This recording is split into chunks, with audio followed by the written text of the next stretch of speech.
Good evening, ladies and gentlemen. My name is Nader Hashemi. I teach Middle East and Islamic politics here at the Joseph Corbell School of International Studies, and I'm also the director of the school's new Center for Middle East Studies. On behalf of the Center for Middle East Studies, I'd like to welcome you all to our open forum, Resolving the Syrian Crisis, What Are the Options?, which is the keynote session for our two-day conference on Syria. Before we begin, I'd like to just take a brief moment to thank and acknowledge the conference co-sponsors, the C Center for International Security and Diplomacy, the Conflict Resolution Institute, the Center on Rights and Development, all at the Joseph Corbell School. In addition, I'd like to thank the DU Department of Religious Studies and also Vednanda's Center for International and Comparative Law at the DU Sturm College of Law. Ladies and gentlemen, this is what we know about Syria today. According to the United Nations, approximately 60,000 people have been killed, most of them civilians, since the conflict erupted approximately 2 years ago. About 600,000 refugees have been officially registered in neighboring Jordan and Turkey. Thousands have fled into Lebanon. Approximately 2.5 million people in Syria today are internally displaced. The World Food Program is helping 1.5 million Syrians, and the UN says about 1 million Syrians are going hungry and are helpless due to the war. The UN Security Council is divided. Leading Middle Eastern states are backing different sides in the conflict, and that, unfortunately, is the good news, because all predictions are, going forward, that the worst is yet to come. Speaking last week about Syria, the United Nations High Commissioner for Human Rights, Navi Pillay, stated, and now I'm quoting, "Collectively, we have fiddled at the edges while Syria burns. The failure of the international community, in particular the Security Council, to take concrete action to stop the bloodletting shames us all." She went on to say that for almost 2 years now, my staff and the staff of the Independent Commission of Inquiry have been interviewing Syrians inside and outside the country, listening to their stories and gathering evidence. We have been repeatedly asked, where is the international community? Why aren't you acting to stop the slaughter?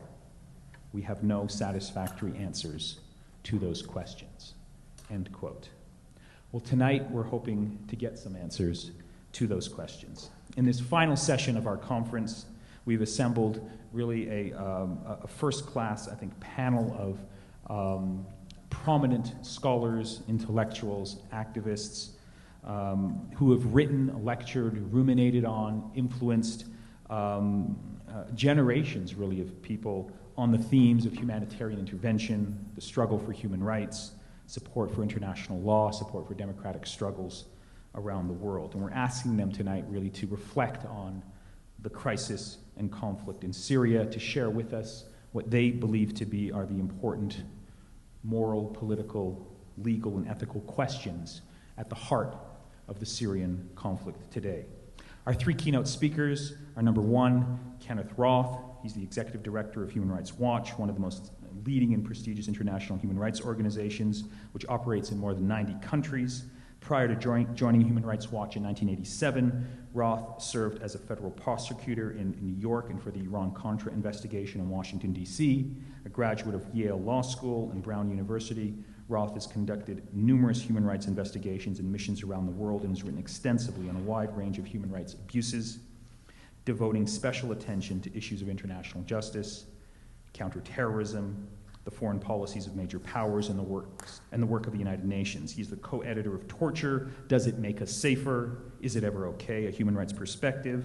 And he also, and this is not in his official biography, he's also authored one really wonderful, important, insightful essay on the Arab Spring. And in conversation with him today, he said he has a follow-up chapter, a follow-up essay on the Arab Spring and human rights, which is coming out shortly. Our second speaker is Michael Ignatieff. He was the leader of the Liberal Party of Canada from 2008 to 2011 and served in the Parliament of Canada from 2006 to 2011. He now holds a joint appointment at the University of Toronto's Monk School of Global Affairs and at Harvard University's Kennedy School of Government, where he is a professor of practice. From 2000 to 2006, Ignatieff was the director of Harvard's Carr Center for Human Rights Policy. He served on the International Commission of Intervention in State Sovereignty and helped author its report, The Responsibility to Protect. His books include The Need of Strangers, an essay on the philosophy of human needs, Blood and Belonging, Journeys into the New Nationalisms, The Warrior's Honor, Ethnic War and Modern Conscience, Isaiah Berlin, A Life, Virtual War, Kosovo and Beyond, The Rights Revolution, and Human Rights as Politics and Idolatry. Richard Falk is Professor Emeritus of International Law at Princeton University and a visiting distinguished professor in Global and International Studies at the University of California, Santa Barbara. He is the United Nations Special Rapporteur on Palestinian Human Rights, served on the Independent International Commission on Kosovo, and acted as counsel to Ethiopia and Liberia in the Southwest Africa case before the International Court of Justice. His many books include The International Law of Civil War, Human Rights and State Sovereignty, Religion and Humane Global Governance, The Costs of War, International Law, the UN and World Order after Iraq, Achieving Human Rights, International Law and the Third World, Reshaping Justice, and Unlocking the Middle East, the writings of Richard Falk. And on his 80th birthday, he launched a blog, Citizen Pilgrimage, which is at richardfalk.worldpress.com. And finally, our last speaker is a prominent Syrian voice. We felt that it was very important to have someone connected to Syria, from Syria, to help guide the discussion and focus the three keynote presentations on the contemporary reality of what is happening on the ground in Syria. Rafi Jajati is the English spokeswoman for the local coordinating committees in Syria, a network of activists throughout the country. She's also the director of Free Syria, a nonprofit humanitarian organization that focuses on women's empowerment, and a member of the Day After Project, which is developing a transition plan for the country. She has written for the New York Times, Waging Nonviolence, and other publications, and has been interviewed on Charlie Rose, Democracy Now!, and other programs. The format for tonight is that our three keynote speakers will speak for approximately 20 minutes, followed by Rafi Jajati, who is really going to act as a discussant. She doesn't have a formal presentation. We've asked her to simply take in the formal presentations and then to share with her any comments that might come to her mind that are relevant to the contemporary realities on the ground in Syria. After that, I have some questions for the panel. We do have a Q&A session, and I'll talk about the rules of the Q&A session when we get there. So without any further ado, please join me in welcoming the panel. And let me ask Kenneth Roth as our first speaker to come forward.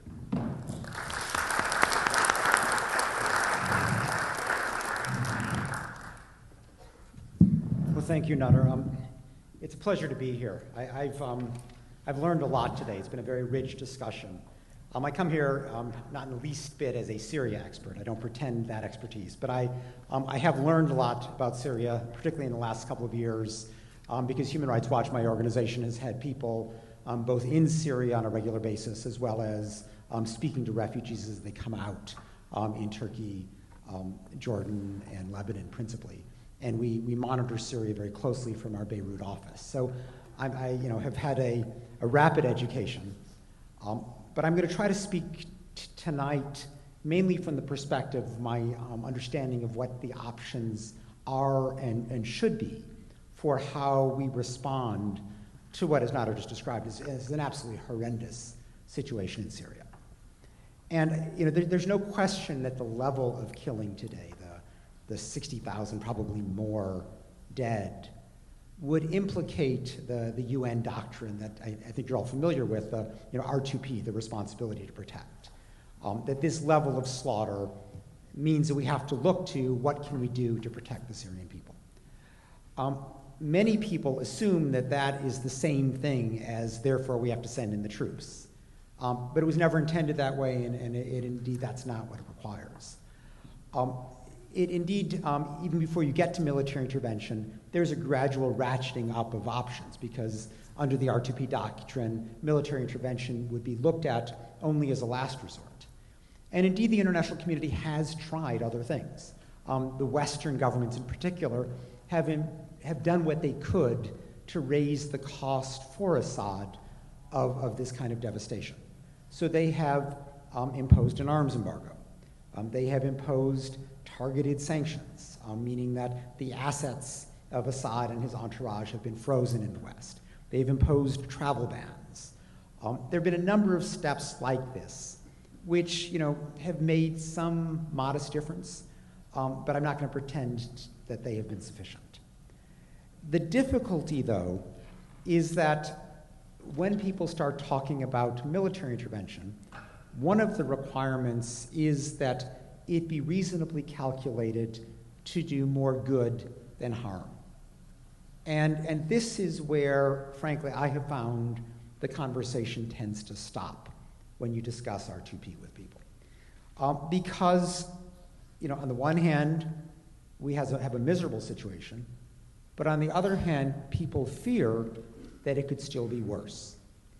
And what they imagine would be, say, a complete breakdown of order, the emergence of large-scale sectarian strife, large-scale communal killings, or perhaps even Somalia-like chaos. And while, today is awful, it doesn't take a huge leap of imagination to imagine a tomorrow that could be worse if things go badly. Now, that presents a dilemma. Many are arguing that, perhaps we could at least speed up the end, reduce the time for killing by arming the rebels. But then they say, well, wait a minute, who are these rebels? And of course, the answer to that is quite complex. The rebels have many, many different factions, many different elements, many political tendencies, and some of them have behaved quite miserably with executions, torture, their own fomenting of communal strife. And it's bad enough when they're one of several hundred or perhaps 1,000 little militia. It's quite another thing if you imagine some of these people actually trying to run Syria. So that possibility has left the West with no real stomach for military intervention, and indeed an unwillingness so far even to arm the rebels. So far the arms have been coming largely from a handful of Gulf states, principally the Qataris and the Saudis and a few private patrons. And these days, there's actually pressure on the Gulf states to stop that, because there is a sense that those arms are principally going to the jihadist elements of the rebels and are making a bad end game more likely. I think that matters less these days because the rebels are actually doing quite well seizing weapons from arms depots within Syria. And these days seem to be principally arming themselves domestically rather than having to rely on international sources. But you still get people who are pushing for a more active arming effort, perhaps a no-fly zone to end the clear advantage that Assad has today. He's losing on the ground, and I think ultimately will lose, but is able to hold on and wreak considerable havoc because he rules the air and has been willing to use that air power quite malevolently, including deliberately bombing bread lines and pursuing the counterinsurgency tactic of draining the sea to get the fish, figuring that the rebels will have a hard time surviving if he can drive out the civilian population. So he's killing as many civilians as he can with the hope that the rest will flee to Turkey or Lebanon or wherever. So it is an ugly situation, but I'm going to proceed from the assumption that I see no real prospect on the horizon today for active military support of the rebel effort. I think that the West is pretty much at this stage accepting the fact that this is going to gradually play out over a year or two. The rebels will win at some point. There's going to be a lot of bloodshed in the interim, but they don't want responsibility for the mess that may result. They all remember Colin Powell's Pottery Barn rule. They don't want to be responsible for breaking Syria. They'll let the Syrians do that themselves and clean up the mess, and they'll hope to come in and perhaps play a constructive role in picking up the pieces. But given that I think the military option really is not on the table, there are still things that could be done. And so what I'd like to focus my remarks on this evening is what should we be pushing the rebels to do that would make a positive outcome more likely, assuming, as I am, that at some point they're going to win. And when I speak of the rebels, a caveat here, there is no rebel leadership, and that's perhaps the most important thing to push. There's no rebel unity. There's no rebel coherence. Human Rights Watch's staff on the ground has spent quite a bit of time speaking with various militia leaders, pushing them to be more rights-respecting, talking about the Geneva Conventions, pressing them to adopt codes of conduct that are modeled on those conventions. And we actually do have positive feedback sometimes, but it's very difficult to, in fact, it's impossible to get rebel-wide commitments. The people who are willing to talk to us are probably the ones that are least in need of talking to us. The ones who are the hardcore jihadists who are perhaps committing the most severe atrocities at the moment are the ones who are least interested in seeing the Human Rights Watch delegation. So I think that, while it clearly is useful to press the rebels to come together in some way so that there is, a phone number to call in the old, EU problem sense, so that there is an interlocutor there. And it is worth pushing for coherence. I think the big question is, how can we bolster the rights-respecting elements of the rebels? Because I have no doubt that there are people there who have a vision of Syria that would be democratic, that would be inclusive, that would not be, one that foments sectarian strife. But they're not necessarily going to prevail. And while they are, I think, more represented on the outside than they are on the inside, when you speak to the external rebel leadership, you tend to hear all the good words and all the nice phrases and all the positive thoughts, but it's not clear that those people have all that much influence on the inside, with the people who have the guns. So I think one of the big problems we face is how do we bolster the elements of the rebels inside and the civilian leadership outside so that the rights-respecting parts of them are more likely to come out in charge. And some people say, oh, just give them arms. I mean, that's sort of the facile answer. But as I say, that's not going to happen. So I think we have to look for alternatives. And the clearest alternative that I see is that the West should be bolstering them with humanitarian aid. And I say this because, particularly at this moment, height of winter, there is enormous need. People are desperate. And it's not simply the 600,000 refugees who have been lucky enough to cross the border, but inside there are 2.5 million Syrians who have had to flee their homes. And there are another 4 million Syrians who are in urgent need of aid even though they're living at home.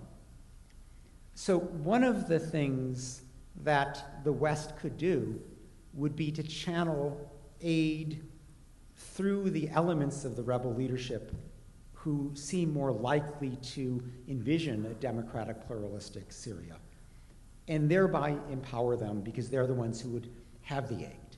You obviously can do that with arms, but that's not going to happen. But if there is a serious aid effort, that would make an enormous difference.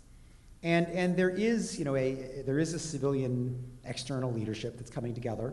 Within Syria, there are local coordinating committees. These could serve as, as the beginnings of a new state if they were given some kind of power. These are not the people with the guns. Now, the difficulty is that the agencies that typically would provide aid, starting with the United Nations, are still locked into the old-style sovereignty model. They're sitting in Damascus, and they say, we can't do a cross-border operation from Turkey because Damascus won't let us. That would be a violation of Syrian sovereignty. Now, this would almost be laughable if it wasn't so abysmal. But that is the UN position today.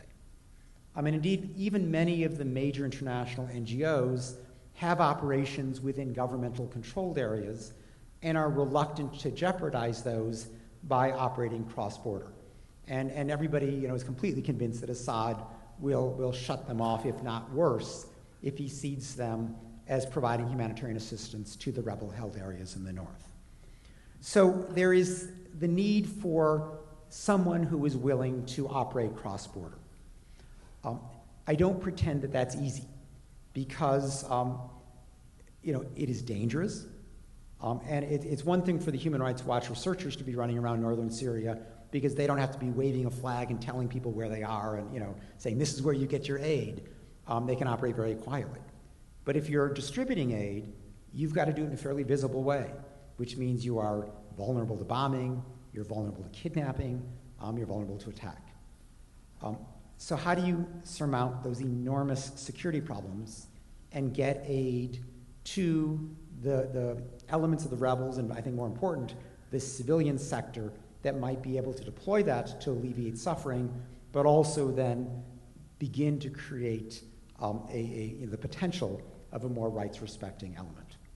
Now, the way I don't pretend to be an expert in this, but the way that seems most likely to me would be for the international community actually not to take responsibility for distribution within Syria, but rather to bring large quantities of aid to the Turkish border and let it be known that that's there, and then call on the civilian coordinating committees within Syria to figure this out themselves, to get people to the border and back. And I think that they would be able to do that. But it's not a simple matter because there also will have to be a real effort to prevent the rebels from simply seizing it, the jihadists, how it's going to stop them from simply grabbing the food, using it themselves, and distributing it themselves and getting credit for that. So this has to be combined with some kind of public campaign which would say that if rebels interfere with this civilian distribution effort, it will stop, which is a way of using peer pressure, public pressure, to force the rebels to stay in line. No guarantee that that will work, but my experience has been that even rebels, even people who have the guns, need popular support. They don't want to be seen very visibly seizing the aid that everybody else desperately needs. And if their intervention is responsible for the aid being stopped, the flow ending, I think there's a chance of this working. There still will be the need to prevent Assad from bombing, from using his air power to stop aid distribution. And I have to say it would be somewhat odd to declare a no-fly zone for the purpose of protecting aid when the West is unwilling to declare a no-fly zone for the purpose of protecting people. We would potentially see another Bosnian version of the well-fed dead, where the international effort is focused on protecting the humanitarian delivery, but not on protecting people. So I'm not sure that I have a simple answer to that, but I think the message would have to be delivered to Assad that his interference with this aid effort is going to simply make it much more likely that a broad-based no-fly zone would be established.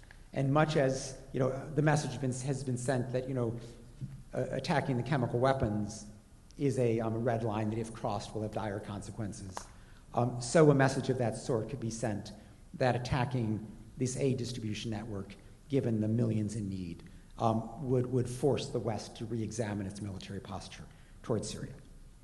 Now that's one idea. There, I'm sure, are many other ideas out there, but I think something like this is needed because right now there's enormous animosity toward the West on the behalf of many Syrians who feel that the West is so worried about the possibility of jihadists taking over that they're basically leaving the Syrians to their plight. And that is an environment in which it is very difficult for rights-respecting elements of the Syrian opposition to prevail. So something big has to be done to change that calculus. And the only thing that I can see on the horizon, absent the delivery of aid, absent delivery of arms or military intervention, is a massive aid project. Now, the US government is taking a baby step in this direction. They now have authorized $10 million in USAID Food for Aid, or what do they call it, their food program, Food for Peace. And, $10 million is better than nothing, but it's virtually nothing, given the need. But I hope that this can be a bit of a test to begin a much more serious effort, not only to relieve the suffering of the Syrians, but also to begin to give the Syrians something so that they can look to the West as not having abandoned them, but actually trying to help them. Now, if that happens, if this more positive element of the Syrian opposition is empowered, what do we want from it? And let me just have a few final comments on where ideally political negotiations would go. Or for that matter, even where would a rebel victory go if the rebels prevail? And I start from the presumption that we don't want another Iraq, that the essential destruction of Saddam's government, the extreme de-Baathification, was a disaster for Iraq, and it made the chaotic violence much worse.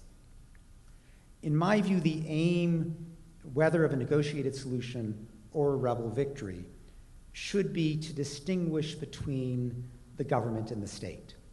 Or to put it a little differently, to distinguish between the administrative state and the politicized or security state.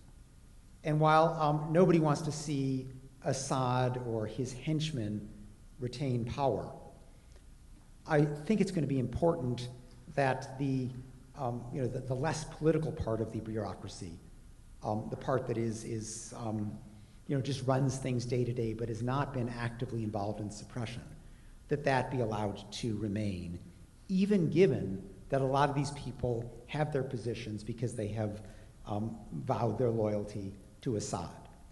I think we have to draw some lines, and the de-Baathification, in my view, went too far. The line that I would draw is really one of whether you were directly involved in repression. If you participated, I think the aim would be to oust you from government. Some kind of lustration process there is appropriate.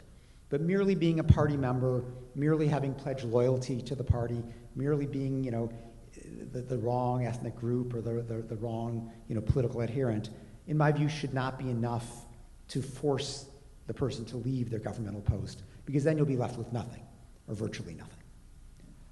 One of the big questions that's going to come up is the one of justice. And I think it would be, first of all, an enormous mistake to give a general amnesty. That if people have been responsible for war crimes or crimes against humanity, in my view, it's wrong in principle, and it would also be pragmatically counterproductive to announce an amnesty for these people. I say that for two reasons. One is that, in my experience, these amnesties actually don't do anything to facilitate the transition, that people tend to fight to the bitter end anyhow, and the amnesty tends to be superfluous. But second, when amnesties have been declared in advance, as, for example, happened in Yemen, the effect of that is to really say, kill as many people as you want, and if you prevail, you don't have to worry about justice. But if you lose, we promise not to prosecute you. You get out of jail for free. And so that kind of amnesty in advance is a disaster. That said, I'm also realistic about justice, and I recognize that whether it's the ICC or whether it's the national justice mechanism, there is no way that everybody who has been responsible for the killing can be prosecuted. So it is necessary to make judgments, and I would focus on the people who directed and ordered the slaughter before going after sort of the run-of-the-mill murderer. And this is a principle that you've seen articulated with the ICC or various international tribunals. The leadership is viewed as more culpable, more deserving of prosecution. Anybody who kills should theoretically be prosecuted, but we're not dealing in a perfect world. And those kind of lines just have to be drawn as a matter of pragmatism. What about, should Assad be allowed to flee to Tehran or Moscow? There I actually view a little differently. I think so long as he's not given a formal amnesty, you can hope for justice at a later day. If he's willing to move on quickly and save lives, I don't think as a matter of principle you can say, no, that's wrong. I'd like to get him out of there and worry about trying to bring him to justice later. But I distinguish that from a formal amnesty, which would preclude prosecution at any point down the road. Now, what more can the international community do to try to facilitate this more positive endgame. I have not yet given up on the Security Council, and so I would like to see ongoing efforts to invoke the International Criminal Court. Monday, the Swiss are going to deposit a letter calling on the International Criminal Court to act, signed as of today by 54 countries, probably more over the weekend.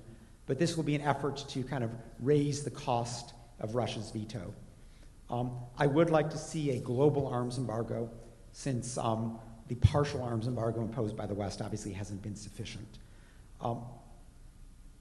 I do think the West should be encouraging negotiations, because the faster this can be ended, the better. That will clearly have to be negotiations without Assad, but it is more likely to succeed if Russia and some of the southern democracies are brought into the effort. So I think a serious effort to broaden the Friends of Syria so that it is not simply a Western effort would be very useful. And something's got to be done with Russia.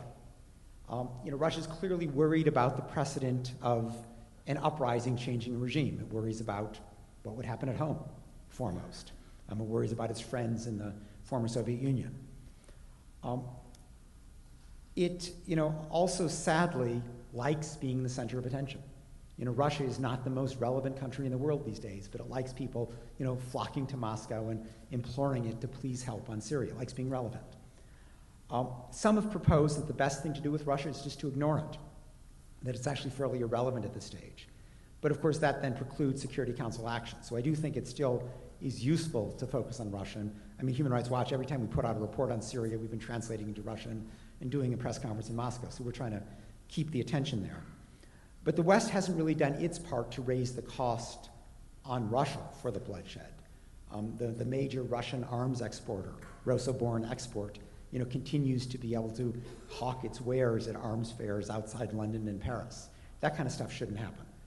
There should be a real price that Russia's forced to pay if it continues to run defense for Assad. So in sum, I would keep up the direct pressure on Assad to stop the killing. That we can't forget that. I would continue to push for the removal of Assad and his top people as quickly as possible. I do think a negotiated solution would be best if it can be achieved, although I'm not all that optimistic. I think a rebel victory ultimately is more likely, but it's going to take a while.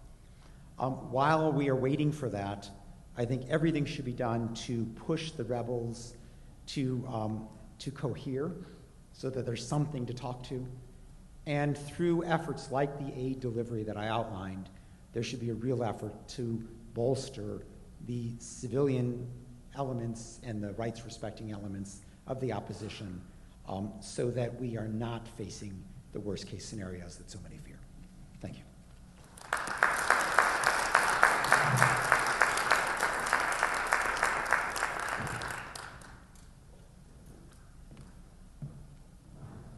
It's a great pleasure to be here. I'm here because I was heavily involved in the Bosnian Kosovo period of international intervention, and then was involved with responsibility to protect. I mentioned the Bosnian and Kosovo period partly because Dean Hill is here and has played such a distinguished part in the Bosnian and Kosovo story, but also just to draw the analogy between Syria and what happened to the Balkans in the 1990s. When state order collapses, as it did in Yugoslavia, every confessional or ethnic group asks one question, which is, who will protect me now? And when state order collapses, it produces extraordinary amounts of fear. And fear makes it extremely difficult to sustain multi-confessional, pluralist, tolerant orders. And when you think about a post-Assad Syria, every group, Sunni, Shia, Alawite, Christians, in the vacuum of political order, will be asking, who will protect me now?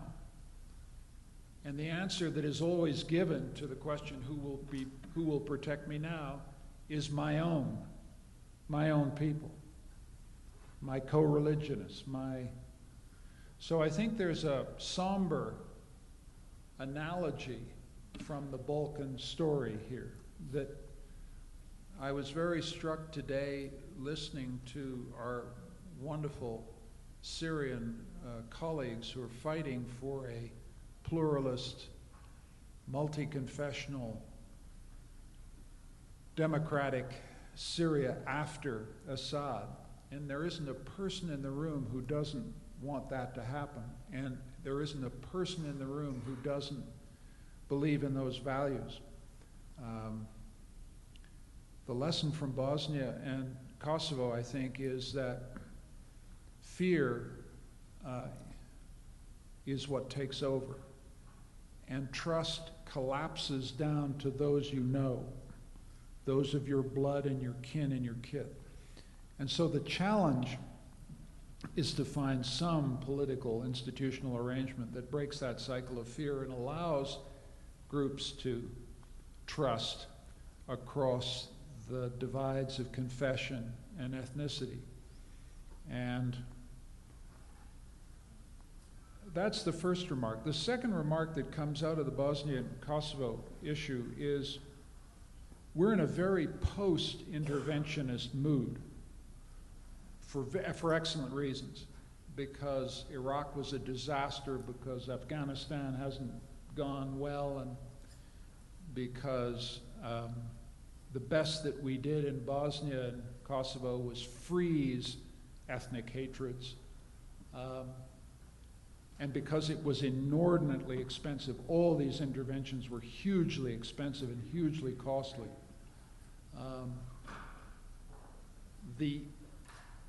The interventionist support that existed in domestic politics in the United States, in my own country, in Europe, has basically collapsed. The fashion is to say intervention never works. The fashion is to say the irony of unintended consequences takes over. The fashion is to say you were never doing it for humanitarian reasons, you were always doing it for oil or geopolitical leverage or whatever. And all that's true. I mean, that's fine. I'm not going to relitigate that. But I would just point out that nobody's died in Bosnia since 1996. I mean, we forget that there were things about intervention that were crucial human benefits. And I think what I learned from the intervention story is that you intervene sometimes because you're driven by domestic humanitarian pressure, a sense of this is just too awful to go on. And I think a lot of people look at 60,000 dead in Syria and think this is just insupportable, and I think we're in this room because we think it's insupportable. So there is a small constituency of people who are basically saying, do something. That's one constituency that drives intervention. The second thing that will drive intervention is that there's some geostrategic stake. Syria is an important place. It's an important part of the world. I heard this afternoon people saying, well, it doesn't have oil, so nobody's going to go. That takes cynicism much too far. Syria is important. Syria is a linchpin of geostrategic order in a crucial area of the world. One of the puzzles to me, and it is actually a puzzle, it's like Sherlock Holmes, Hound of the Baskervilles. Why did the dog not bark? Why has there been no intervention? Syria matters. Syria is a linchpin of strategic importance. The body count is exponentially greater than Libya. The horror goes on every day. The place matters. The body count is horrible. And yet no intervention's occurring, and Ken starts from the assumption, which I don't question, that intervention is unlikely, and he's made a very strong case that what the West needs to do is basically help the liberated areas to set up the public infrastructure of a post-Assad world now. And that sounds right. And his way of laying out how you do that, pre-position on the border with Turkey and then let Syria figure out, the Free Syria figure out how to get it across, sounds right. And he added, well, once you've done that, you probably ought to get in no-fly, because it gets a little grotesque to ship food across and then watch, you know, the bread, the wheat being made into bread, and then watch the queue being bombed from the air, so you're into no-fly. And then you ask yourself why no-fly is so hard. You got NATO with Patriot batteries right on the border. Ambassador Dobbins says, and he has some Air Force guys who say this, that you can jury-rig a Patriot system, put AWACS out in the Mediterranean, and you can basically, without having to bomb the airfields, you can say, you fly, you die, if the purpose of your flight is to bomb civilians. What's interesting is the fatalism to me. I guess the point I'm making is there are some options here. The worst thing for a civilian to do is to play armchair general. I don't know how the military stuff would play out. I'm not saying the military risks aren't large. But God Almighty, I actually don't see it. I want to challenge the fatalism that says that no military intervention strategy isn't doable. And my point would be, cold-bloodedly, that the rationale for intervention would not simply be we can't stand the body count, because frankly, life is a brutal business and you can stand much more than you think. You think 60,000 is bad. We won't bat an eye at 100,000 or 150, frankly. No, the rationale for intervention is leverage. Does the United States, because that's what we're talking about, nobody else is going to do it, the Europeans aren't going to do it, the Canadians, my country's certainly not going to do it, although we can take part. But if the United States wants to exert leverage on a post-Assad country, that's what you intervene for. You intervene not primarily for military reasons, you intervene for political reasons, to put a marker down and make someone in your debt, to create political obligation among those militias. Because if you stand outside and you don't even get to the humanitarian assistance that Ken has suggested, you're then a spectator in a sectarian denouement that will have a horrendous body count, create a failed state, quite possibly. And who's to say, by the way, that Assad's going to fall? The best Syrian expert in this room was saying he may last till 2014. One of the reasons we haven't intervened is the thought, well, he's going to fall anyway. It's just a matter of time. Who says it's a matter of time? There's nothing inevitable here. This guy can still fly. He's still got helicopters. He's still got an Alawite militia, which is what the army is. It was described to us this afternoon, that knows it will die if he goes. That's a pretty powerful incentive to keep fighting. Your very existential survival is depending on it. So who's to say Assad's going to fall? Who's to say this thing is coming to an end in 2013? It could be 2014, it could be 2015. Someone said it would be in the interest of Israel to have kind of a weak Syria next door. Maybe, but if I'm an Israeli, I'm not crazy about having a completely collapsed warlord, sectarian bloodletting next door. It wasn't great to have that when Lebanon went up next door. From a straight geostrategic point of view, it's not in Israel's interest. I can't see that it's in the United States' interest to sit this one out, actually. What I see is that it has a strategic interest in preventing the Syrian Air Force from flying. There are all kinds of ways you can do it. You can do it Ambassador Dobbin's way, which involves Patriot batteries and AWACS, and that may not be technically doable. Or you can just simply let the Saudis off the leash or let the Qataris off the leash and get some anti-aircraft capability to the rebels and start shooting these damn things down and very deliberately tilt the balance. What's the lesson from Bosnia 1995, the lesson from Kosovo 1999? You want a civil war to end, you help one side to win. It's not rocket science, that's how you do it. And you help one side to win in order to shape, to be present at the shaping of the society you want to build afterwards. And is it in the interest of the United States to have a failed state in Syria and have bloodletting go on for another 2 or 3 years? I just don't see it. So that my sense of the logic of intervention, having been part of R2P and having been part of the intervention brigade in the Balkans in the 90s, you intervene to shape the environment. That's what you do it for. It's not social work. It's not humanitarian compassion. You're a great power and you want to shape the environment. And sometimes you shape it for very good reasons indeed. The Balkans is a more stable place because American power decided it wanted to shape the environment. You don't shape the environment totally. Everybody knows, you know, these tails wag dogs. Everybody knows the capacity to shape the environment is limited.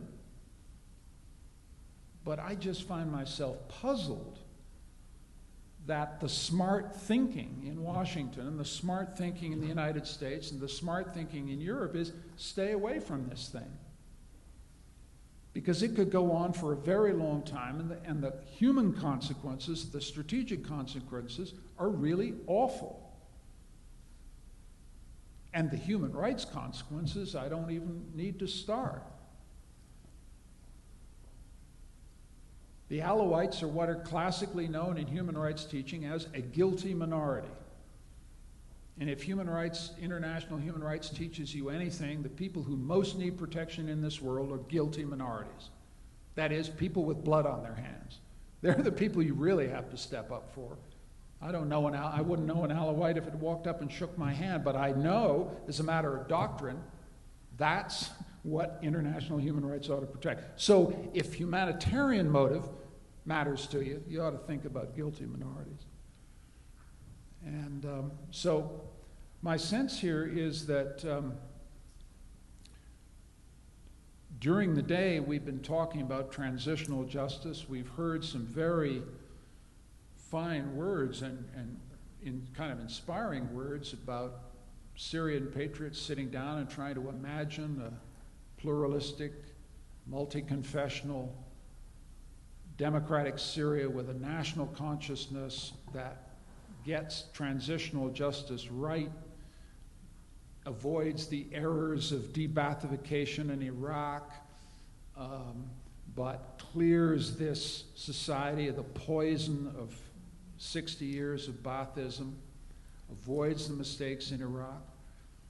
But we're jumping ahead about 3 or 4 crucial steps.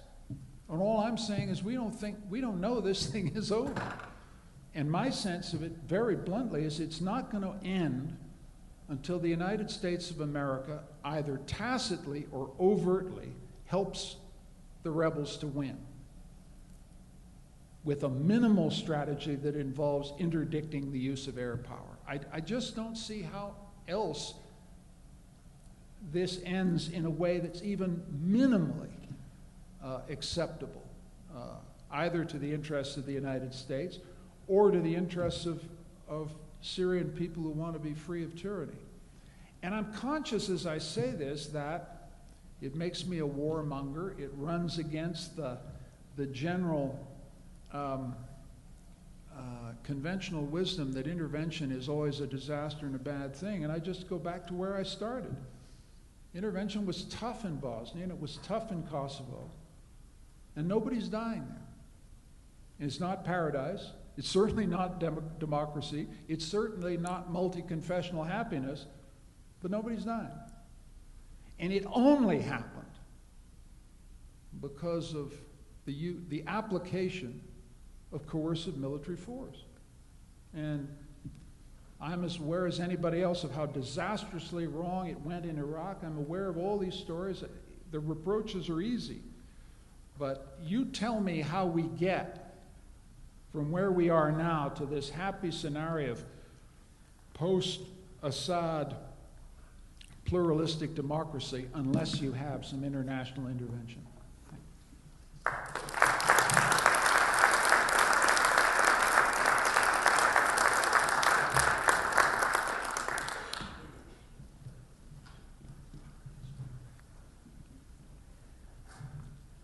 Let me begin by thanking Nader Hashemi and Danny Postel and the Center for Middle East Studies for convening this extraordinary conference. There's been far too little reflection on Syria, and this to me has been a model of the kind of understanding that is necessary to approach what seems to me to be one of the most difficult issues that has confronted the world since the end of the Cold War. And I'm going to put aside a little bit what I had intended to say to at least start by disagreeing with my friend and former colleague, Michael Ignatieff. First, I don't believe we're in a post-interventionist mood. I think that's a very bad and dangerous misreading of the current situation. I think there's been the disastrous experiences of intervention in Iraq and Afghanistan, and I think there's, at the same time, a recognition that there's a very real danger of a military attack on Iran. And I think that I disagree basically with his sense that Syria is perceived in a strategically significant way. I think he makes a good case for saying that it should be conceived as significant strategically. But I think that and it may be cynical to say the absence of oil, but at the same time, there is a rather disturbing pattern of where interventions have taken place that seems to coincide with where oil is produced. And where human rights are overlooked, most dramatically in Saudi Arabia or Bahrain, there the relationship to the production of oil and other strategic interests helps to explain the posture that the United States has taken. So my sense is that we're in a situation that very much epitomizes what Clausewitz had in mind in the 19th century when he talked about the fog of war, where Syria is enshrouded by intense fog, and therefore to advocate a military intervention without a sufficient sense of what the real consequences of that is seems to me to be very irresponsible.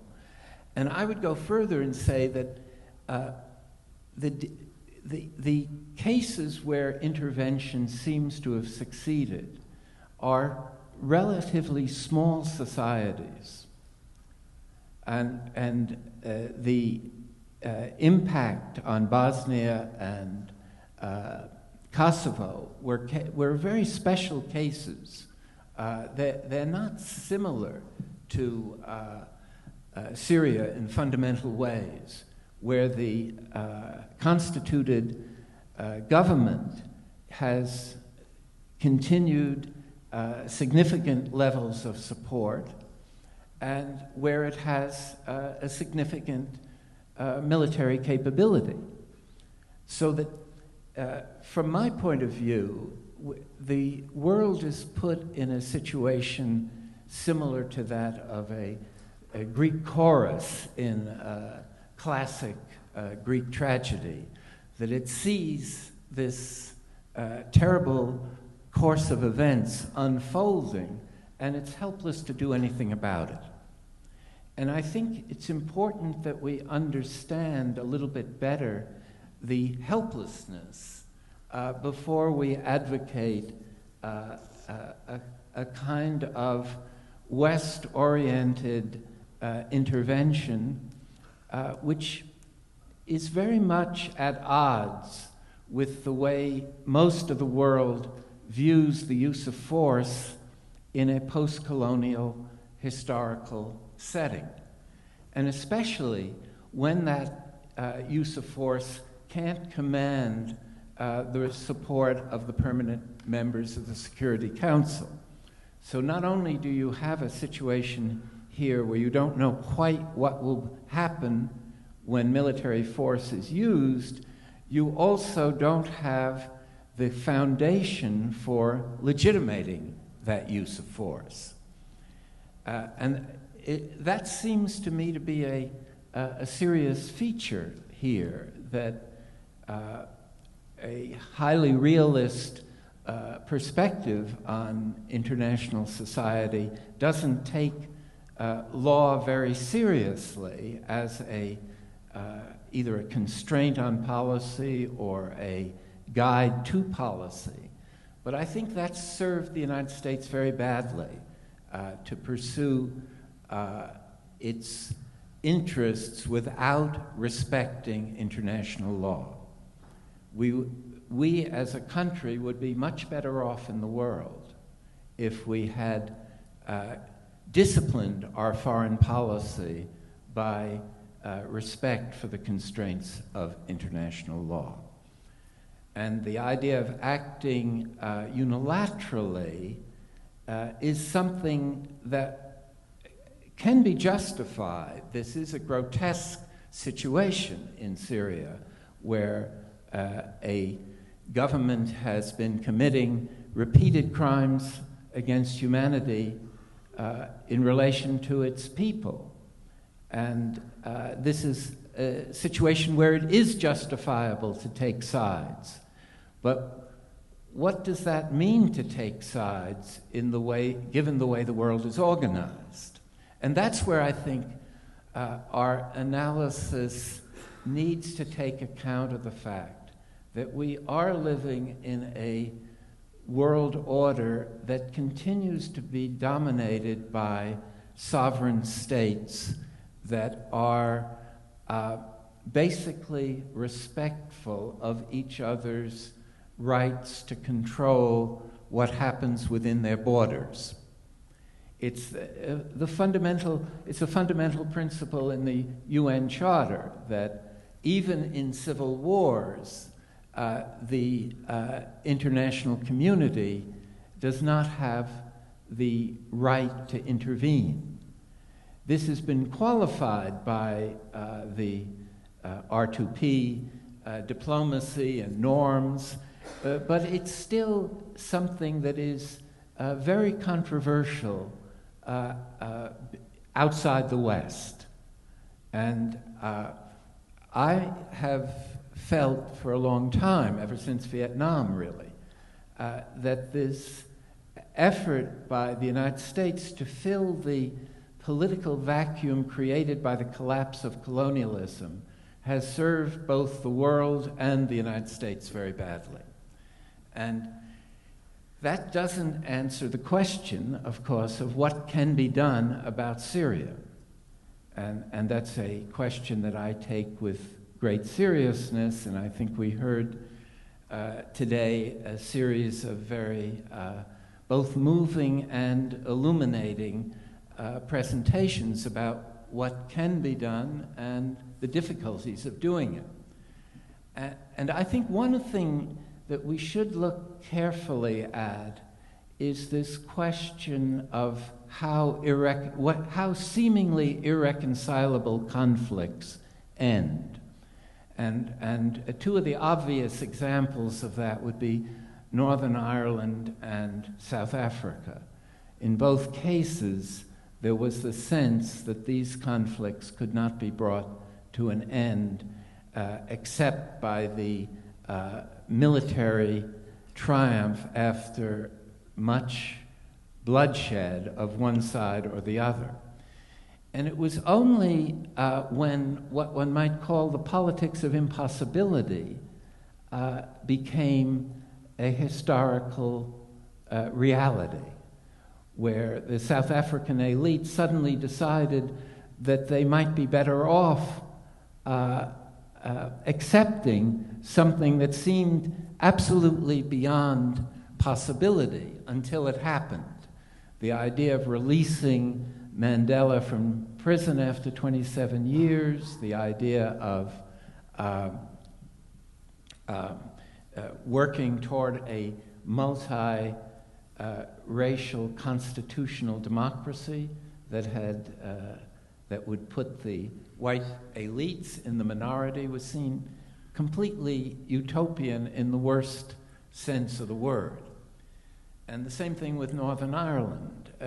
It was only when the leadership in Britain saw the IRA not as a terrorist organization, but as a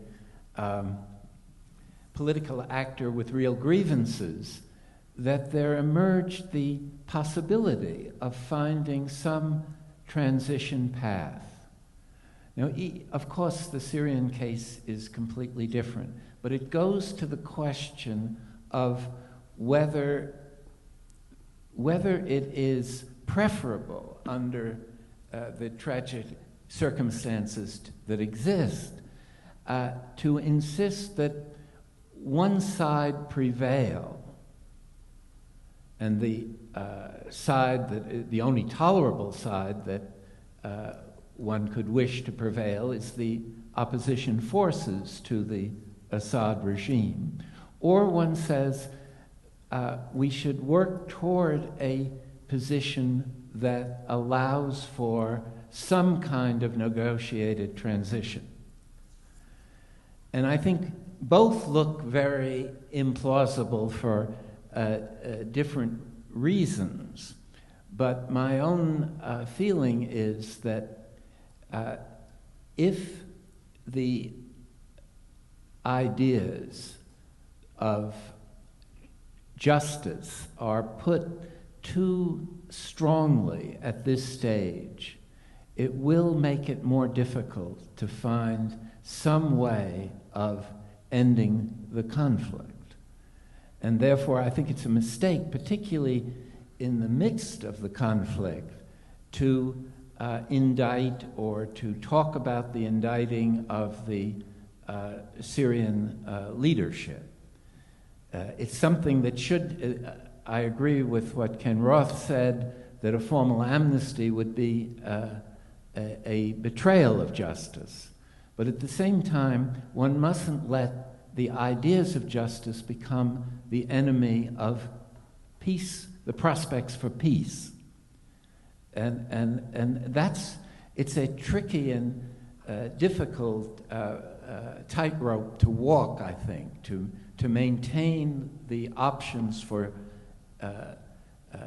accountability and justice, and at the same time to recognize the priority of stopping the killing and achieving some kind of normalcy for the society. So that my sense is that we're not smart enough to be pessimistic, because that assumes that you understand all that can happen within a complex situation of this sort. And over again, from the collapse of the Soviet Union to the collapse of colonialism to the collapse of apartheid, the impossible has happened. And we need to allow our moral and political imaginations to envision a future for the Syrian people that does correspond to the hopes that we heard articulated during the day today. And for that reason, I think the emphasis that would make most sense to me is not the military one, but the civil society. The idea that change can come from a transformation generated from below. That's really what the Arab Spring, that's where the hope for a better future was embedded in this unexpected capacity of people to act on behalf of freedom and dignity and human rights. And my sense is that path, even though it looks unrealistic from a certain point of view, is where this politics of impossibility is most likely to surprise us happily.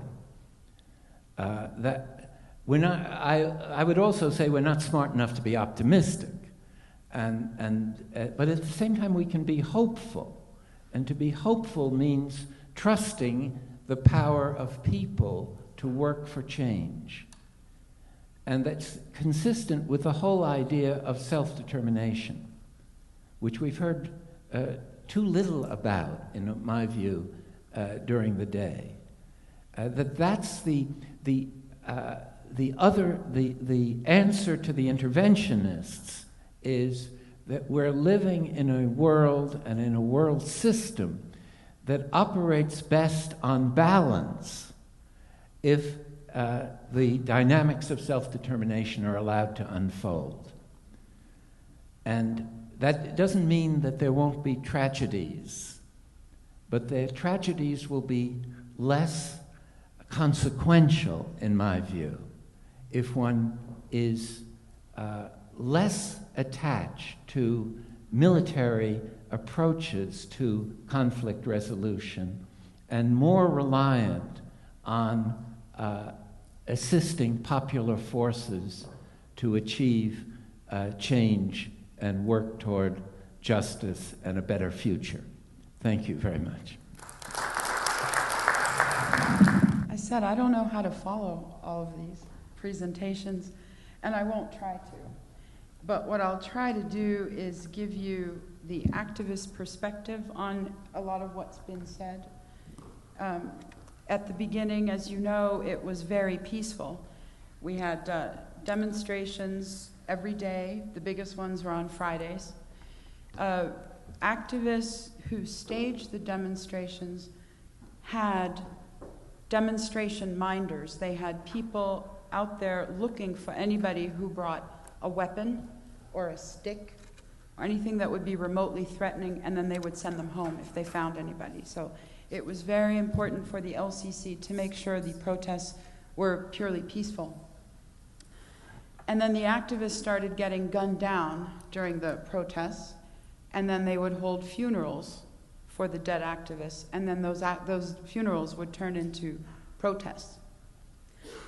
Some of the things we've seen, or my colleagues have seen in Syria that have pushed the militarization, include the indiscriminate shooting of protesters. My colleague Radwan today talked about Ghiyas Matar, who was a symbol of the revolution, who was delivered to his mother. What he didn't tell you is that the people who tortured him to death captured him on video. They forced him to hold his own intestines while they filmed the torture. We had Hamza al-Khatib, the 13-year-old boy who was tortured to death. His torture ended with his genitals being mutilated. He was an example to the people of his town. The Syrian peaceful protest movement continued, but you had that militarization. Then people started asking for international intervention, and many in the opposition circles were asking for NATO to bomb the living crap out of Syria, just get Assad out. And that didn't happen, and we were given messages that military intervention was not an option. And for people on the ground, that was seen as a red light for Assad to continue to kill protesters and now the armed opposition. The armed opposition gave up on a full-on international intervention and was asking for a no-fly zone. Fine, just stop the planes from bombing, we'll do the rest. And they didn't get that. Again, this is from the Syrian perspective. So they said, fine, give us defensive weapons. You're telling us you expect to see a shift of balance on the power, but we cannot effect that simply by stealing weapons from defected soldiers or by raiding a depot. And now they're at the point where they are not getting the kind of assistance they need. The level of torture of civilians is surpassing, I think, anything we had ever seen in South Africa or Ireland.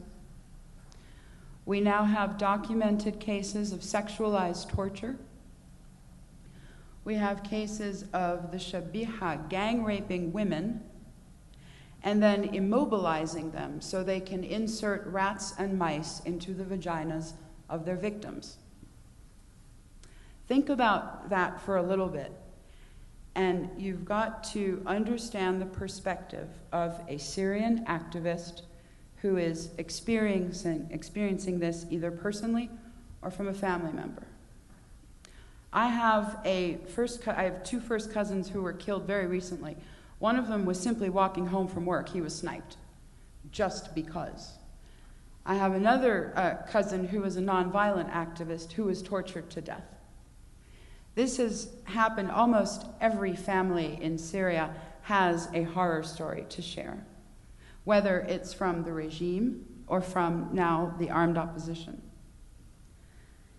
Now, as this has gotten increasingly violent, we see scary, scary organizations like Jabhat al-Nusra come in and make significant gains against the regime. And in the West, Jabhat al-Nusra is decried as a terrorist organization. But on the Syrian street, Jabhat al-Nusra is that organization that is taking out Assad. And the West needs to understand that. And the West needs to understand that in the rush to prevent weapons from falling into the wrong hands, they have created a wide open space for the wrong hands to come in and start saving people. Today, Jabhat al-Nusra is also delivering fuel and bread. So does the West want to see a terrorist organization actually being the savior of a civilian population? We were talking about responsibility to protect and all that that entails. Now, a question we've had in Syria has been about humanitarian corridors. And I would maybe put that to you all because you are the experts. We understand that humanitarian corridors require some sort of enforcement or defense. But is that a possibility? Is there a way to protect the Syrian activists who are delivering relief? So that would be a question for you. The perspective on the ground is that the regime is being allowed to commit genocide, and nobody's doing anything about it. When we say genocide, people say, but he's not targeting a specific sect. And we feel he is targeting Syrians. We feel more specifically the Assad regime is targeting children and displacing them, and then sniping them or capturing them and torturing them. So does our situation qualify as genocide? Again, the perspective is the West will not call it genocide because if it is classified as genocide, they have a responsibility to protect. So it becomes a circular argument. I was trying to take some notes as you were all speaking because I was trying to think like somebody who is living in that environment in Syria. Michael, when you said, who will protect me now, and how people will turn, I think you said to kin and kith, I think there is already this fear in Syria, who will protect me now? And I think it's rampant across all communities. It's not limited to minorities, it's everybody. Who will protect me now? Certainly the Syrian regime will not protect me now. We know of instances where regime operatives have gone in and massacred a few Alawis and said, look what those Islamist radicals are doing. We've documented this in our records. We know, conversely, where regime forces have gone into Christian communities to say, here, take weapons because the Muslims are coming, and the Christians have refused to pick up arms. These are small stories. They don't happen that often, but when they do, they're extremely inspiring. But this is the narrative. This is the fear is pervasive. And despite all of that, people still want to move towards democracy and dignity and freedom for all. So if you can help me understand the circular argument of responsibility to protect, a no-fly zone that could be imposed using Patriot missiles with 0 boots on the ground, protection of humanitarian corridors, or at least the protection of Syrian relief workers who are all too willing to cross over from Turkey, and in fact we are doing this. But we need more assistance and a little bit of protection. Thank you.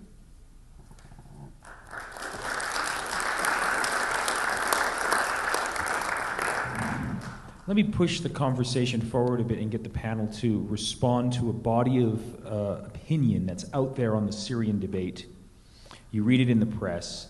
Patrick Coburn in The Independent, Charles Glass in the London Review of Books, Asli Bali at UCLA writing in the New York Times. They've all actually responded to the question that Ken Roth posed. What should we be doing? What type of pressure should we be putting on the rebels? And they're of the view that we've had it wrong. The pressure that we should be putting on the rebels is to press upon them and encourage them to enter negotiations with the Syrian government. That's the best way of stopping the killing. That's the best way of ending the Syrian tragedy.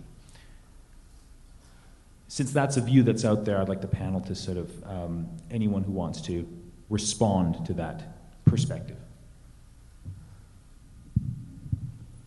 Well, I mean, I think that a negotiated solution could well be the best solution if it can go quickly enough. I think there's certain prerequisites or certain parameters to any conceivable negotiated solution which we should just be aware of.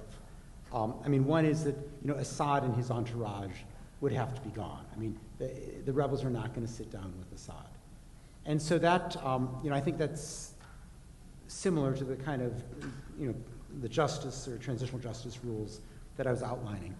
The flip side, the Alawites in particular, but the various minorities are not going to give up on their armed protection if they don't feel that the people who are likely to effectively take over, the rebels, are willing to respect their rights. Mm-hmm.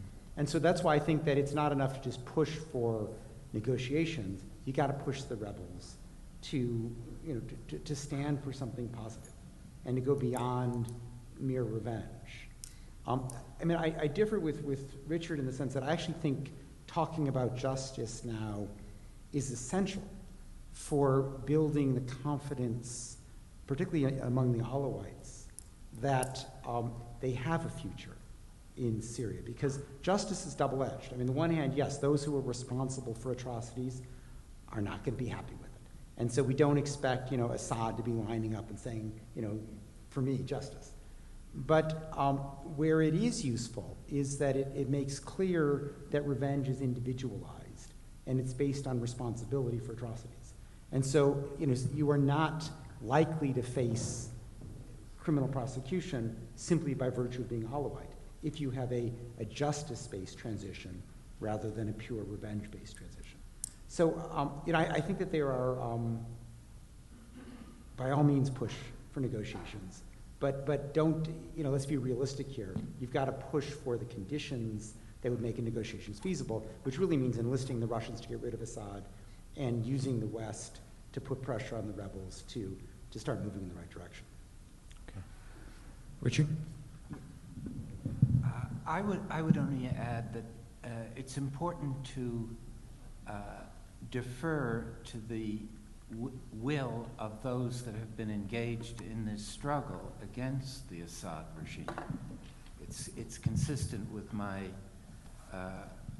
viewing self-determination as, in a sense, the primary value that's at stake, and therefore a problem is the inability to, at this stage, get a sufficiently unified opposition that can speak authoritatively on its behalf. But I don't think it's something that should be decided in Washington or outside the parameters of the struggle itself. And given what the Assad regime has been doing, I think we need to listen to what the Syrians engaged in this struggle say about that issue. Michael, did you want to add anything? Oh, yeah, go ahead. I mean, the one, I just get nervous about the concept of self-determination. I mean, in principle, of course you want the nation's actors determining the nation's future. But in a context where, one side has a significant advantage militarily, to say just self-determination means basically let the people with the most powerful guns prevail. And so I actually do think that that's why we're here today. There are things that the international community can do, not to usurp the choice of Syrians, but to help overcome the fact that the people with, not a monopoly of power, but with dominant power still to this day, are killing tens of thousands of people. And in that circumstance, it's not enough to just say self-determination. I think we have a duty to try to help Syrians shape things and help those who may not have the dominant military voice nonetheless have something to say about their nation's future.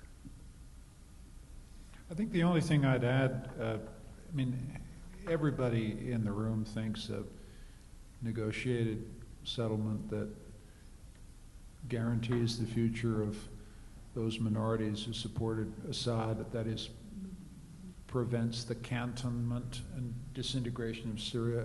Everybody thinks that.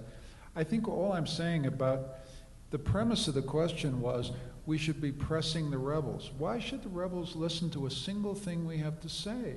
I just don't understand. You get leverage over rebels if you assist them in some material way that makes a difference to the outcomes. If you're sitting there giving them lectures about how they ought to negotiate and not providing them with rear base support or air cover, a self-respecting rebel who's been fighting for 18 months, talk about self-determination. The last thing he's likely to do is to listen to anything coming from outside if it's not accompanied by real material help. And because we haven't provided real material help, we have zero impact over outcomes. That's why I think the premise of the question is just doesn't make any sense to me. But can I say that? I think that's why, I agree with you entirely that at this point, not only are they not going to listen to the West, they're going to be disinclined to listen because they feel they've been abandoned. So I think we're all agreed that if the West wants influence over Syria's future, it has to provide something. The reason I sort of went in the direction of humanitarian aid is that I don't see the military options being helpful. Just providing a no-fly zone essentially accepts the status quo among the rebels militarily. So if the jihadis are dominant or moving in a dominant direction, no-fly zone just reinforces that. It doesn't do anything to change the relative power among the different rebel factions. And I don't see the West giving significant anti-aircraft capacity to the rebels because those can be used against civilian airliners as well. And they just, if you think about what happened after, the Stingers in Afghanistan and the lengths to which they went to get those back, they're not going to make that mistake again. So I don't think that's going to happen. But that's why, I just think realistically we're not going to see a massive military assistance. And we've got to figure out some kind of humanitarian aid if the West wants to be relevant. Okay, question for Richard Falk. Your presentation strikes me as having a deep tension between, on the one hand, your aversion to supporting military intervention, military options in Syria, with your simultaneous claim that we need to listen to popular voices. We need to listen to Syrians who are involved on the ground.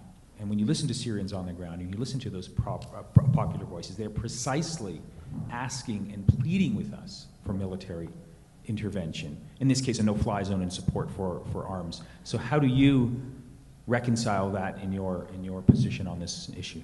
Oh, that's a very fair question and a difficult one. Part of my understanding of these issues is that military intervention is a very dangerous and costly undertaking that very rarely works, and that there are prudential reasons not to magnify the level of violence which has often accompanied recourse to military intervention. And that decision seems to me to have to be made by those who undertake the intervention and in accordance with international law, so that one should listen to and to an extent heed the pleas for outside assistance. But at the same time, I think it needs to be handled in a way that does not create the precedent that governments, particularly in the former colonial part of the world, are deciding on their own when to use force in the non-Western world. Do you want to add something, Ken? Yeah, I don't want to leave too negative impression about military intervention here, or humanitarian intervention, because while I don't think military intervention in Syria is likely to make things better, I think we should recognize, and Michael was referring to this, that there have been a lot of positive cases of humanitarian intervention. And Bosnia, Kosovo, East Timor, Cote d'Ivoire, I think even Libya are all net positives. And then obviously there on the contra side would be Iraq or Afghanistan. I would think that Syria is more likely to look like Iraq than to look like Bosnia. But I don't want to leave the impression that this should never be done. I also think it's important to note that while it's clearly preferable to have UN Security Council sign off, I would not make that a prerequisite. That if you have a situation of mass slaughter, to insist on Security Council approval is to say that no friend of the Permanent Five, their people ever get saved. And I don't think that's a principle. So I would, while that may be a prerequisite for legality, given our imperfect legal system, I don't think it's a prerequisite for legitimacy. And I would go with legitimacy over legality in cases of dire need. Before we go to the Q&A with the audience, do any of the panelists have questions for one another? I thought that would be an opportunity to sort of push the conversation in interesting directions. I've asked you guys my questions. Well, just because questions were asked about genocide and R2P from our Syrian colleague, and they require an answer.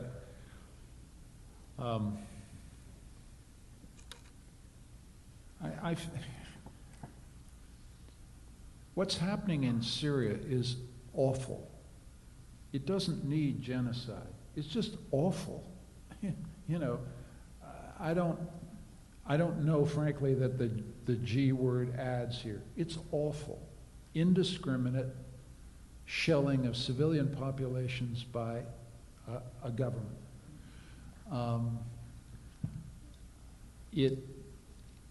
one of the parts of the responsibility to protect doctrine that we put together was simply to say, and this would engage with my colleague and friend Richard Falk's defense of sovereignty.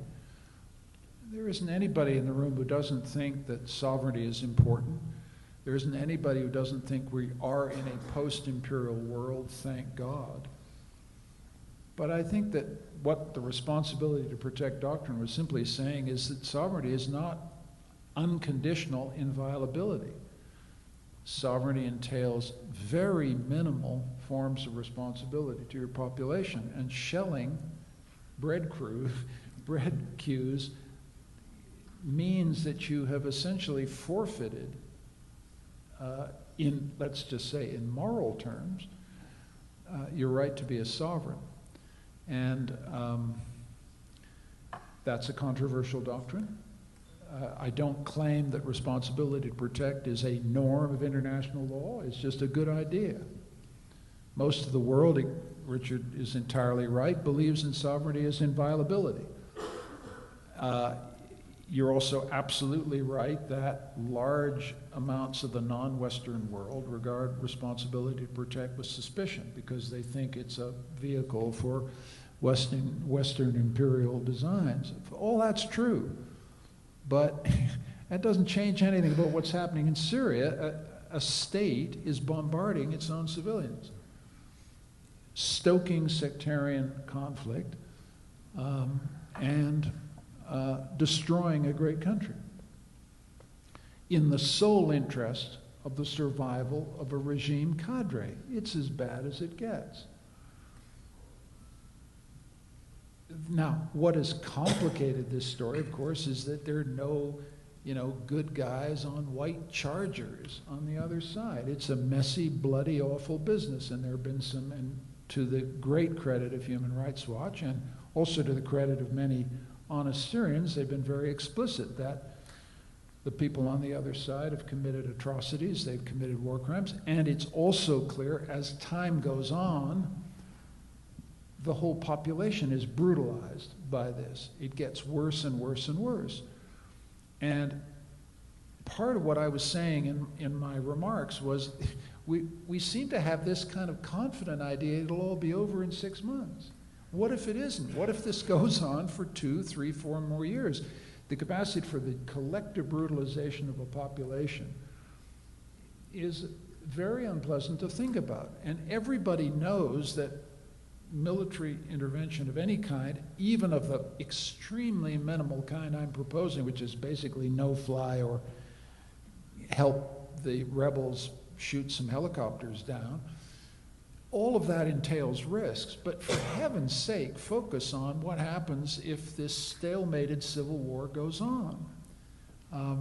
My view is that the body count will rise to 100,000, 150,000. I don't see it being inevitable that Assad will fall. And that's reason about that as well, please, as well as the risks of military intervention. The risks of military intervention are great. The costs are large. The loss of, the suspicions of the non-Western world that it's more Western imperialism, all that's true. But do also consider what happens if this thing goes on. Because my sense is it could go on through 13 and 14, and you will not get a free Syria. You'll get a collapsed state run by a rump criminal gang that still has the coercive power to hold on. And that's a terrible, terrible prospect for the world and for the Middle East. Okay, I'm going to turn to the audience now and ask anyone who has a question or a comment to come down and use the microphone on the bottom level. And the rules are very simple. If you have a comment or a question, we ask you to make your comment or share with us a question in about a minute, 90 seconds maximum. If you go beyond that, then in the best tradition of Middle Eastern authoritarianism, I will cut you off, ask you to wrap up, and push you to get to a conclusion. So the floor is open if anyone wants to take advantage of the opportunity to ask a question to any member of the panel or the entire panel.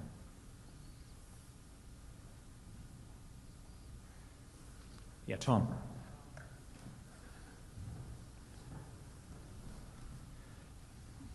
Richard, you assume that it's, at least it seemed to me implicit in your remarks, if not explicit, that it would be a violation of international law to intervene without the authorization of the Security Council.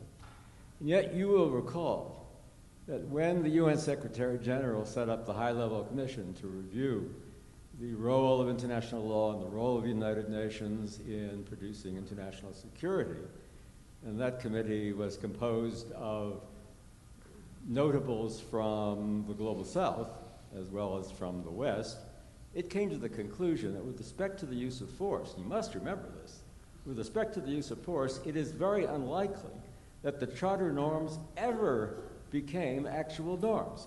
You remember that? I'm reminding you in case you've forgotten. And if that's the case, and that seems to me the case, that in the case with respect to the use of force, actually, there is not a consensus about the appropriate occasions. There's a consensus in some areas, but there's not a consensus on the issue of intervention to end slaughter. So for you to assume that there is a law, it's just a literal interpretation of the Charter, which is to ignore all of the precedents for the use of force for a variety of purposes and the views of the high-level committee. It seems to me that your assumption needs to be re-examined.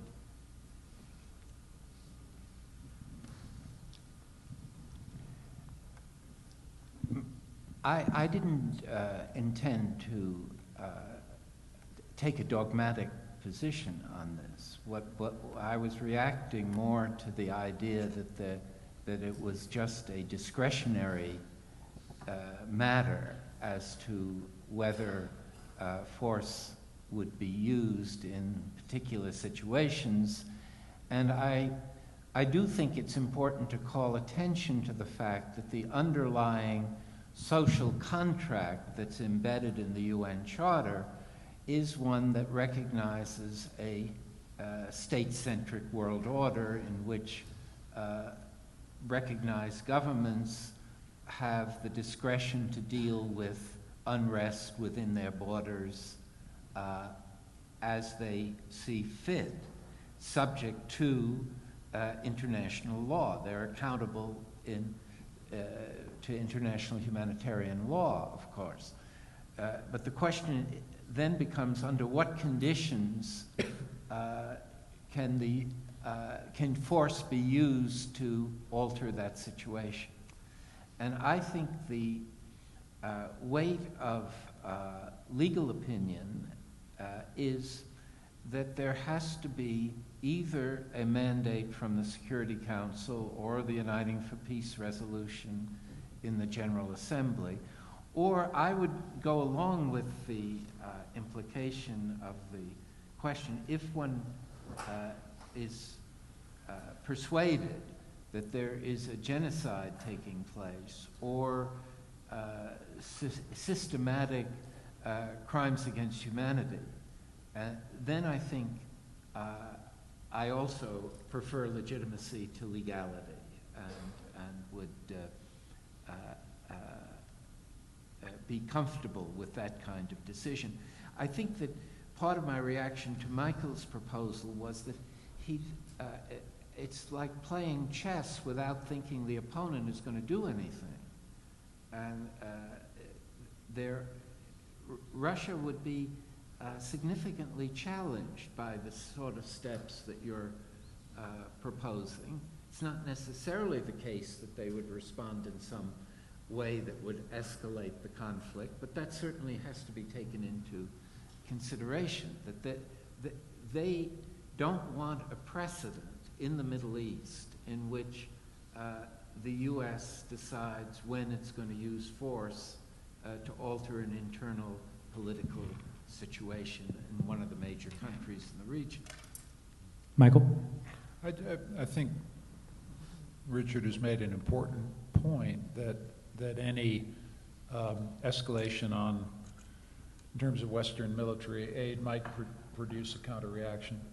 I think in the wider context, the thing that's interesting is how it is that the United States and the Europeans have been, and Kofi Annan and Brahimi, appear to have been so unsuccessful in getting the Russians to move off their support of Assad, and what the rationale of the Russian position here, which appears to be simply anything that makes life harder for the United States is good for Vladimir Putin. It can't be that stupid, right? I mean, but that's what appears to have happened. And what is genuinely tragic about the situation, I mean, I have now,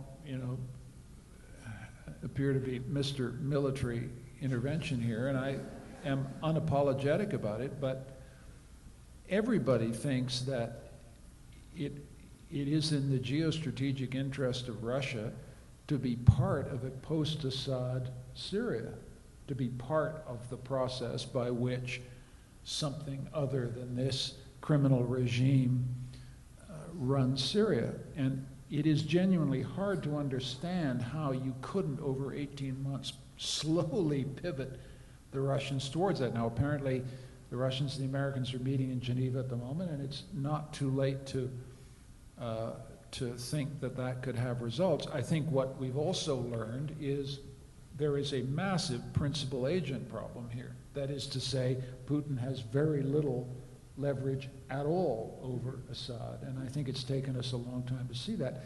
But even if that's true, the presence of Assad's loss of his former patron would be a serious political blow, and I think it's still worth going that route to have Russia withdraw support from Assad, because that would be another nail in the coffin, and the nails do need to be driven into this coffin. Yeah. Just because we brought up Annan and Lakhdar Brahimi, again, this is from the Syrian activist perspective. Annan's 6-point plan was a failure before the ink was dry, right? I mean, we know that the regime was to pull back tanks from civilian populated areas, and so they did for a couple of days, and they very quickly painted many tanks blue and then sent them back. So, we fooled everybody. They continued to fire on peaceful protesters. I mean, all 6 points were violated. And don't forget the journalists who were killed, who were tracked, in fact, and killed. So that was a failure. And then we came to Lakhdar Brahimi, and I would like to share an anecdote, if I might. A delegation of activists went to New York, to the UN, and met with Mr. Lakhdar Brahimi. And because I so often relate stories from activists on the ground, I told him I wanted to share some feedback. I told him about a protest in Damascus, university students who went out in protest, and keep in mind, these people the following day were going to be arrested or shot, so they deserved a little forum here. The signs they were holding up said, "Welcome to your mission impossible, Mr. Brahimi. Why did you not send us Tom Cruise instead?" Thank you. So these students who are under so much stress and pressure and fear of death managed to drum up some humor, and Lakhdar Brahimi went berserk. He refused to accept this feedback. He said this was offensive and disrespectful and insulting. And what we've seen consistently with Lakhdar Brahimi is an unwillingness to meet with the opposition and hear them. Instead, he looks for little approved opposition groups by the regime. And then he comes to us and says, we want negotiation. And so among Syrian activists, there is a visceral reaction. When you say negotiation, it tells us that you are, A, treating the Assad regime as though it were composed of decent people who understand the principles of negotiation, or who would be compelled to abide by any sort of international agreement. And the way we feel is that time and time again, they have been invited to a negotiation table, and they have failed to abide by the very tenets before we ever got to the table. Great, thanks. Another question? Yeah, Oliver?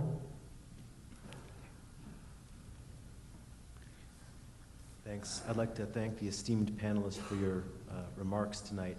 I have just one question, and I'll be brief. So I have to say, I feel like some of the policy options that you've recommended are dead on arrival, and I want you to respond to this. So you recommended no-fly zones or providing aid, and I happen to be an advocate for providing aid, but I have to ask, why would Western powers, the United States, all of a sudden decide now to do these options when they've basically ignored them for the entire time of the conflict and the revolution?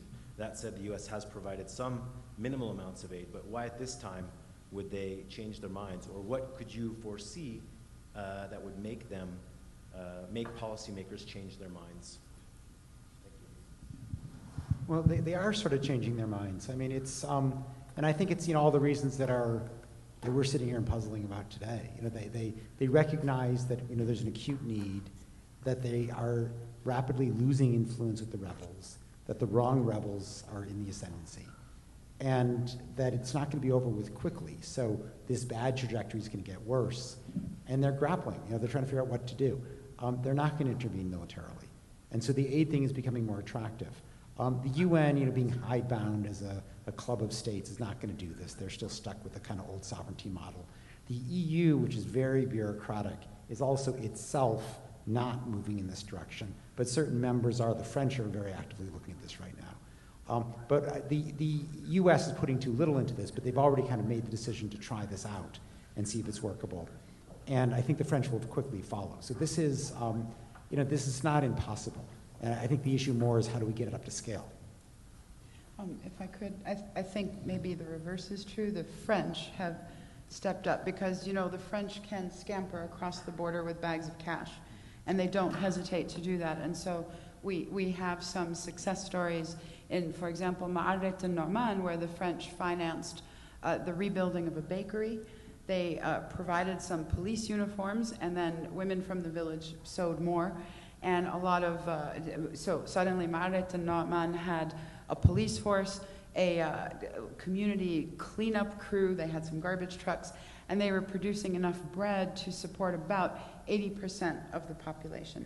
With the bread production, you had suddenly deliveries of bread to the elderly, and so you had the beginnings of a self-sustaining community, and the Americans thought, hey, this is really cool. Why did the French get credit? And so they started funneling some money into areas in Homs.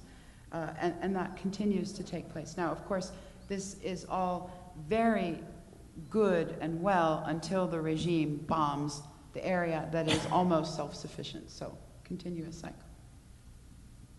Erica? I want to thank you all for your comments, and thanks again for this great conference.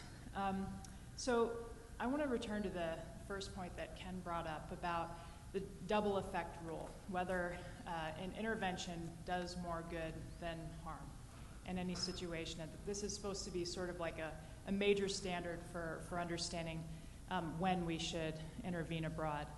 And I've long puzzled over this question in Syria myself. And so I looked up a bunch of research about the conditions under which military interventions, including the imposition of no-fly zones, tends to work. And believe it or not, nobody has actually asked the question over long periods of time and over a variety of different cases of whether international interventions kill more people than they save. And part of it is because it's an extremely difficult research question to ask because you have to consider the counterfactuals. But there are some strands of consensus that come out of the literature. The first is that international interventions increase the duration of violent conflict. The second is that when there is an international intervention, in the short term, meaning like in the first 6 or so months after the intervention, violence against civilians increases dramatically. And in the case of Syria, one could imagine how this could happen. Because if there is an imposition of a no-fly zone and Assad can't rule the air anymore, then you will see a full-scale ground war. And you can imagine that that kind of fighting is going to kill a lot of people in the short term. So for me, I guess I'd like Michael, I suppose, to respond to this issue about, what can be done to protect people in the short term after the gloves really come off if an international intervention ensues.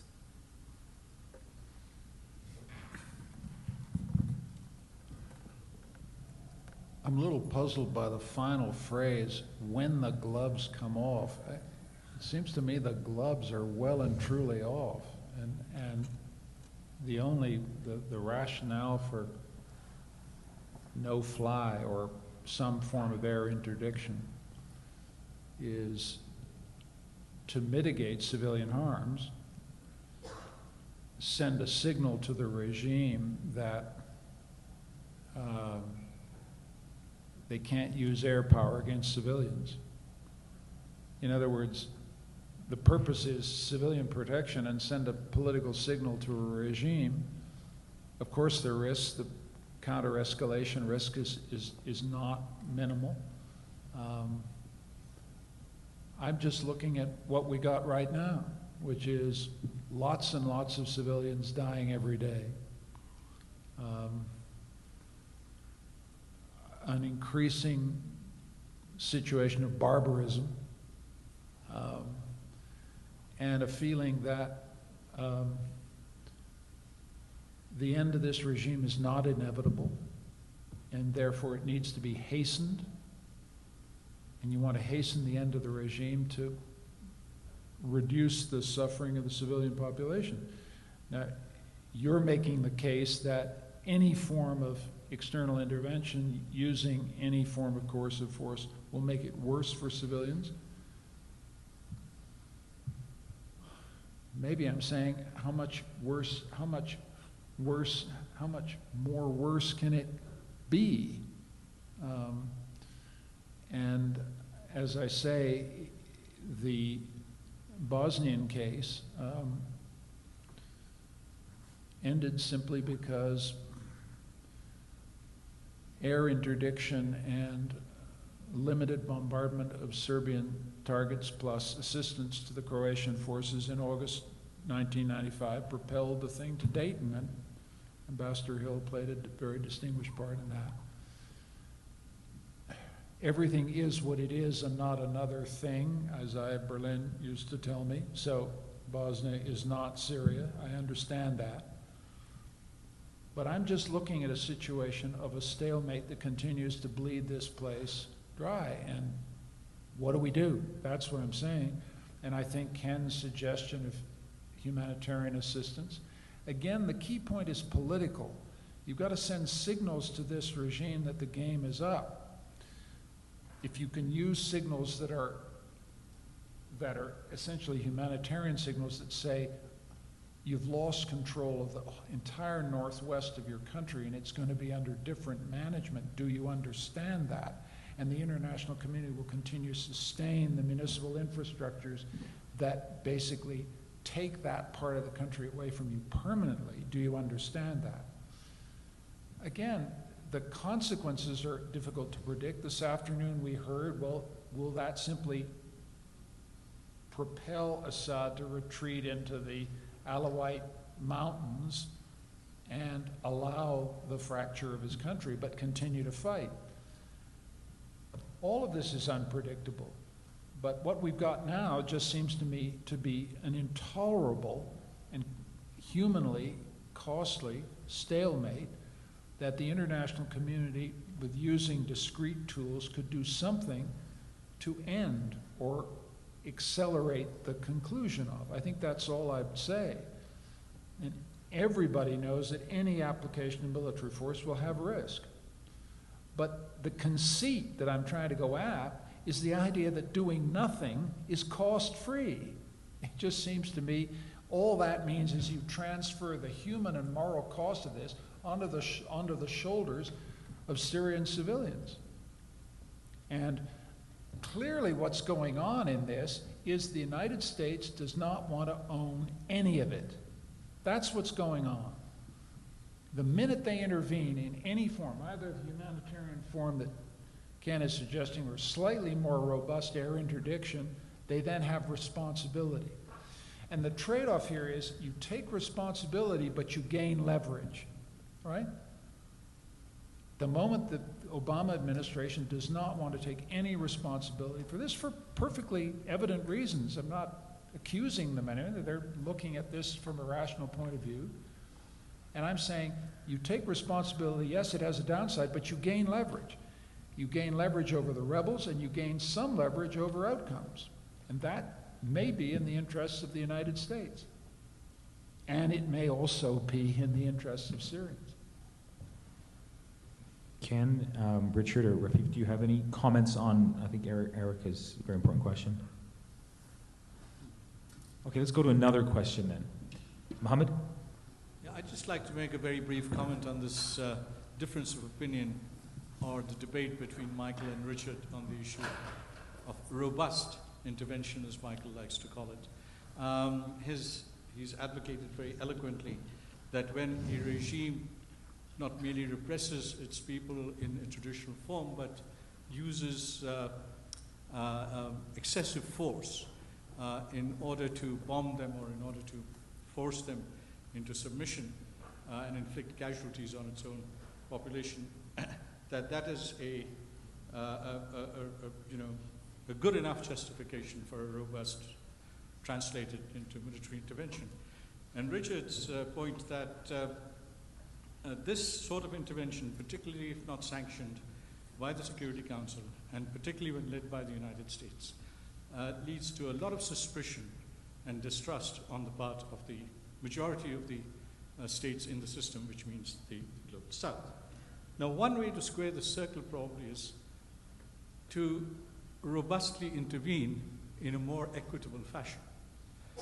To paraphrase Michael, a regime that uses excessive force to force its subjects into submission applies not just to Syria, it applies to Bahrain, for example. And if one uses the same doctrine to apply to both cases, of course, admittedly, there are differences because the Bahraini opposition, although more than half the population was out on the streets demonstrating against the Al-Khalifa regime, did not have access to weapons because of its geographic location and the lack of external allies.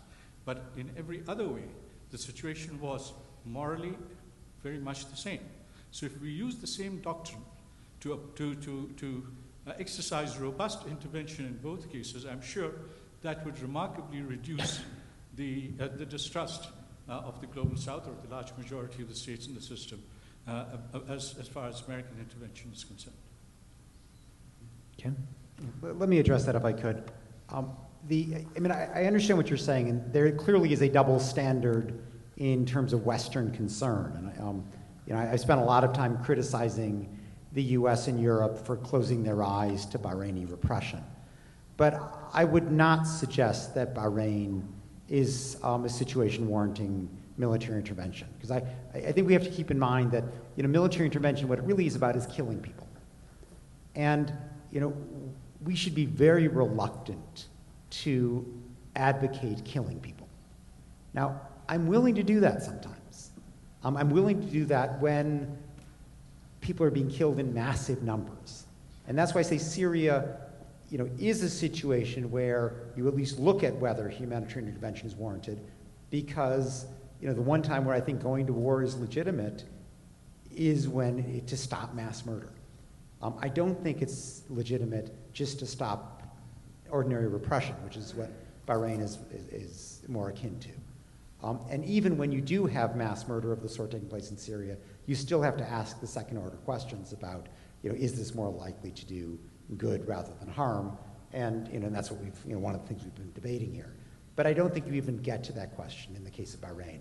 We should be pushing for a much more vigorous Western response to Bahraini repression, but not to start invading. Richard? I do think Mohammed's point is very important, that part of the distrust of the U.S. and the West is the blatant double standards that it uses to intervene sometimes and not intervene other times, to protect sometimes not to protect other times. And of course, the plight of the Palestinians is the most inflammatory example of double standards. The failure to do anything to deal with the collective punishment of the people of Gaza over a long period of time seems to me to so deeply compromise the credibility of the U.S. as a agent of moral behavior in the region that it makes it much more difficult to overcome the kind of resistance to intervention, which I think on many grounds is justifiable here. And so it poses this terribly tragic dilemma that to intervene seems inappropriate, and to not intervene seems inappropriate. And that's what I meant by this situation of the Greek chorus watching helplessly. And nothing I've heard tonight changes my view that the world is in a situation that is comparable to that of the Greek chorus. And it's for that reason that I tried to give emphasis to the hope against hope that is posed by the activist perspective, that I think is the only one that has credibility under these complex conditions. Okay, we have been debating Syria now for over 12 hours. I think it's time to wrap up this conference. Let me begin by thanking our esteemed panel. All of you have very busy schedules. It's a huge honor for us to have you take time out of your busy schedules to come to Denver, to the University of Denver, to be with us. Let me thank all the student volunteers who made this conference possible, the dean for his strong support and his staff, and last but not least, Danny and Doug for really making this conference a success. So thanks to everyone. Good night.